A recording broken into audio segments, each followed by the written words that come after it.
Welcome back to Electropoint. നമ്മളിന്നിവിടെ ചെയ്യാൻ പോകുന്ന ഒരു 5.1 ആംപ്ലിഫയർ എങ്ങനെ അസംബിൾ ചെയ്യാമെന്നൊരു വീഡിയോ ആണ്. വീഡിയോയിലേക്ക് കിടക്കുന്നതിന് മുമ്പ് നിങ്ങൾ ആദ്യമായിട്ടാണ് എൻ്റെ ചാനൽ കാണുന്നതെങ്കിൽ ദയവായി സബ്സ്ക്രൈബ് ചെയ്യുക. കൂടാതെ തൊട്ടടുത്തുള്ള ബെല്ലൈക്കൺ കൂടി നൈസായിട്ട് പ്രസ് ചെയ്യുക. അപ്പോൾ നമുക്ക് വീഡിയോയിലോട്ട് കിടക്കാം. 5.1 ആംപ്ലിഫയർ അസംബിൾ ചെയ്യുന്നതിനുള്ള മെറ്റീരിയൽസ് എന്തെല്ലാം നോക്കാം. ഇതാണ് നമ്മുടെ 5.1 ആംപ്ലിഫയർ ക്യാബിനറ്റ്. ഇതാണ് ഇതിൻ്റെ ഫ്രണ്ട് ഡയൽ. ഇത് നിർമ്മിച്ചിരിക്കുന്നത് അക്രിലിക് എന്ന മെറ്റീരിയൽ കൊണ്ടാണ്. ഫ്രണ്ട്സ്, 5.1 ആംപ്ലിഫയർ ചെയ്യുന്നതിന് നമുക്ക് ഏറ്റവും അത്യാവശ്യമായി വരുന്നത് ഒരു 5 ചാനൽ ബോർഡാണ്. ഇവിടെ നമ്മൾ യൂസ് ചെയ്യുന്നത് TDA 7294 എന്ന IC വരുന്ന 5 ചാനൽ ബോർഡാണ്. ഇതിൽ നിന്നും നമുക്ക് 100 വാട്ട് RMS ഔട്ട്പുട്ടായി ലഭിക്കുന്നതാണ്. സബിനായിട്ട് നമ്മൾ യൂസ് ചെയ്യുന്നത് Toshiba 5200 and 1943 dual pair mono ബോർഡാണ്. ഇതിൽ നിന്ന് നമുക്ക് 250 വാട്ട് RMS ലഭിക്കുന്നതാണ്. അടുത്തതായി നമ്മളവിടെ യൂസ് ചെയ്യുന്നത് ഒരു 5.1 പ്രോലോജിക് ബോർഡാണ്. വസന്ത് കമ്പനിയുടെ ഒരു അത്യാവശ്യം നല്ല ക്വാളിറ്റി ഉള്ളൊരു പ്രോലോജിക് ബോർഡാണിത്. ഇതിൽ തന്നെ സബ് ഫിൽട്ടർ സെക്ഷൻ, അതുപോലെ ബാസ് ട്രബിൾ സെക്ഷൻ, പിന്നെ സറൗണ്ട് എന്നിങ്ങനെ ഇൻക്ലൂഡഡ് ആണ്. അതുകൊണ്ട് തന്നെ നമുക്ക് എളുപ്പത്തിൽ ഇതൊരു ക്യാബിനറ്റിൽ ഫിറ്റ് ചെയ്യാൻ കഴിയും. ഇതിൽ എല്ലാവിധ കണക്ടറുകളും കൊടുത്തിട്ടുണ്ട്. Bass, treble, left, right, surround left, surround right, input, centre, subwoofer. ഇവിടെ എടുത്തിരിക്കുന്ന ട്രാൻസ്ഫോമർ നോക്കുകയാണെങ്കിൽ 27027 ഒരു 8 ആംപിയറിലും, അതുപോലെ 24024 ഒരു 8 ആംപിയറിലുമാണ് ചെയ്തെടുത്തിരിക്കുന്നത്. അഡീഷണലായി 12 2 ടാപ്പിങ്ങും ചെയ്തെടുത്തിട്ടുണ്ട്. അടുത്തതായി നമ്മളെടുത്തിരിക്കുന്നത് ഒരു ബ്രിഡ്ജ് റെക്ടിഫയർ ബോർഡാണ്. ഇതിൽ യൂസ് ചെയ്തിരിക്കുന്നത് 50 വോൾട്ട് 10,000 mA കപ്പാസിറ്ററാണ്. അതുപോലെ 63 വോൾട്ട് 10,000 mA വേറൊരു റെക്ടിഫയറും കൂടി യൂസ് ചെയ്തിട്ടുണ്ട്. ഒരു USB BT മൊഡ്യൂൾ യൂസ് ചെയ്യുന്നത് ഐപ്ലേ കമ്പനിയുടെ ബ്ലൂടൂത്ത് മൊഡ്യൂളാണ്. ഇതിൻ്റെ ഫ്രണ്ട് പാനൽ ഒഴിവാക്കിയ ശേഷം നമ്മൾ ഈ ബോർഡ് നമ്മൾ പ്രത്യേകം ഡിസൈൻ ചെയ്ത ഈ ഫ്രണ്ട് പാനലിൽ ഇൻസ്റ്റാൾ ചെയ്യുന്നത്. 2 കൂളിംഗ് ഫാനുകൾ യൂസ് ചെയ്യുന്നുണ്ട്. കൂടാതെ ഇതിനാവശ്യമായ സ്പീക്കർ കണക്ടറുകൾ, RC സോക്കറ്റുകൾ, പൊട്ടൻഷ്യോമീറ്ററുകൾ, അത്യാവശ്യമായി വരുന്ന അത്യാവശ്യം നല്ല ക്വാളിറ്റി ഉള്ളൊരു പവർ കോഡാണിത്. പിന്നെ ഇതിനാവശ്യമായ വയറിങ് കാര്യങ്ങളും. അത് L7805 L7812 റെഗുലേറ്റർ IC എടുത്തിട്ടുണ്ട്. അതുപോലെ 12 ടാപ്പിങ്ങിനായി 2 ഫിൽട്ടർ കപ്പാസിറ്ററുകൾ യൂസ് ചെയ്യുന്നുണ്ട്. പിന്നെ ഒരു അത്യാവശ്യം ക്വാളിറ്റി ഉള്ളൊരു പവർ സ്വിച്ച്, അതുപോലെ തന്നെ കുറച്ച് ഡയോഡുകൾ. അപ്പോൾ നമുക്ക് ഇതിൻ്റെ അസംബ്ലിംഗ് വീഡിയോയിലേക്ക് കിടക്കാം. നമ്മളെടുത്തിരിക്കുന്ന ഫിറ്റിങ്സ് എന്ന് പറയുന്നത് 2 RC സോക്കറ്റ്, അതുപോലെ 3 സ്പീക്കർ കണക്ടർ, പിന്നെ വരുന്നത് 2 കൂളിംഗ് ഫാനുകളാണ്. എല്ലാം നമുക്ക് ഇതിൽ സെറ്റ് ചെയ്യാം.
ബോർഡുകളിൽ ഫിറ്റ് ചെയ്ത് കഴിഞ്ഞിരിക്കുന്നു. ഇതിൽ ബോർഡുകൾ നോക്കുകയാണെങ്കിൽ ഇതാണ് sub amplifier board 52001943 dual pair mono ബോർഡാണിത്. ഇതാണ് നമ്മുടെ 5 ചാനൽ ബോർഡ്. TDA 7294 IC വരുന്ന 5 ചാനൽ ബോർഡാണിത്. 100 വാട്ട് RMS പെർ ചാനൽ കിട്ടുന്നതാണ്. ഇതാണ് നമ്മളോട് യൂസ് ചെയ്തിരിക്കുന്ന വസന്ത് കമ്പനിയുടെ 5.1 prologic ബോർഡ്. ഇതാണ് നമ്മൾ യൂസ് ചെയ്തിരിക്കുന്ന 2 റെക്ടിഫയർ ബോർഡുകൾ. ഇതാണ് ട്രാൻസ്ഫോമർ. ഇതായി നമ്മളിവിടെ ഇതിൻ്റെ ഫ്രണ്ട് പാനൽ ഫിക്സ് ചെയ്യാൻ പോവുകയാണ്. അതെങ്ങനെയെന്ന് നോക്കാം.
നമ്മുടെ 5.1 ആംപ്ലിഫയറിൻ്റെ വർക്ക് കംപ്ലീറ്റ് ആയിരിക്കുകയാണ്.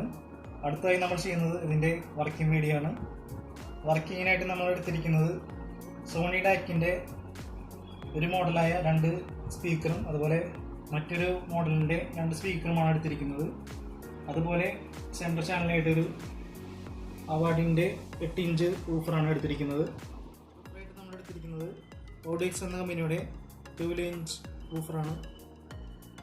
അതായത് നമുക്ക് ഇതിൻ്റെ വർക്കിംഗ് നോക്കാം.